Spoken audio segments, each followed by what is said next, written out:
من الشيطان الرجيم لو أنزلنا هذا القرآن على جبل لرأيته خاشعا متصدعا গাজায় যুদ্ধ হয়েছে, বোমা পড়ে ঘরবাড়ি ধ্বংস হয়েছে, মানুষ হারিয়েছে নিজেদের আপনজন। এর মাঝেই গাজা সিটির আল শাতি শরণার্থী শিবিরে দেখা গেল এক ব্যতিক্রমী দৃশ্য। ধ্বংস আর শোকের ভেতর আয়োজন করা হলো একটি অনন্য অনুষ্ঠান, Gaza blooms with the Quran.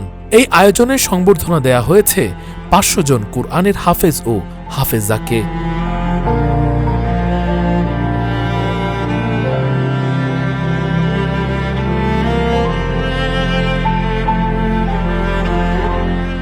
Israeli হামলা, অবরোধ আর মানবিক বিপর্যয়ের মধ্যেও এই অনুষ্ঠান যেন এক নীরব বিজয়ের ঘোষণা। সংবর্ধনা পাওয়া হাফেজদের মধ্যে ছিলেন শিশু, কিশোর ও তরুণরা, বিভিন্ন বয়সের মানুষও, কিন্তু সবার চোখে একই দৃঢ়তা। لرأيته خاشعا متصدعا لرأيته خاشعا متصدعا من خشية الله।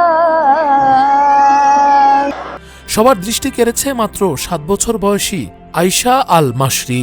তিনি ফিলিস্তিনের অন্যতম সর্বকনিষ্ঠ হাফিজা। তার উপস্থিতি সবাইকে আবেগাপ্লুত করে তোলে, অনেকের চোখে জল চলে আসে। সংবর্ধিত হাফিজদের অনেকেই জাবালিয়া ও আল শাতি এলাকার বাসিন্দা।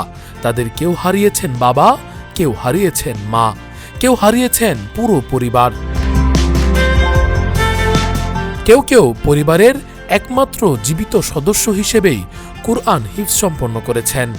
আয়োজকরা জানান, ভয়, শোক আর অনিশ্চয়তার মাঝেও এই তরুণরা কুরআনকেই বেছে নিয়েছেন শক্তি ও আশ্রয়ের উৎস হিসেবে। অনুষ্ঠানে বক্তারা বলেন, যুদ্ধ গাজার মানুষের ঘর কেড়ে নিতে পারে, নিরাপত্তা কেড়ে নিতে পারে, স্বাভাবিক জীবন কেড়ে নিতে পারে, কিন্তু তাদের হৃদয় থেকে কুরআন কেড়ে নিতে পারেনি।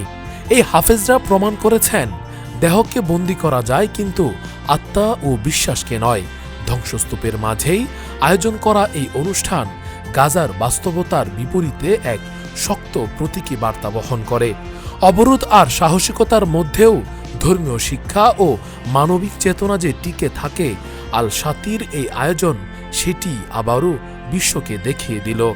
এই সংবর্ধনা অনুষ্ঠান ইতোমধ্যে আন্তর্জাতিক গণমাধ্যমে এবং সামাজিক যোগাযোগ মাধ্যমে ব্যাপক আলোচনার জন্ম দিয়েছে। বিশ্লেষকদের মতে এটি শুধু একটি ধর্মীয় অনুষ্ঠান নয়, এটি যুদ্ধবিধ্বস্ত গাজার মানুষের অদম্য মনোবল এবং আত্মিক প্রতিরোধের এক জীবন্ত দলিল। রাকিবুল ইসলাম রইস, ফেস দ্য পিপল।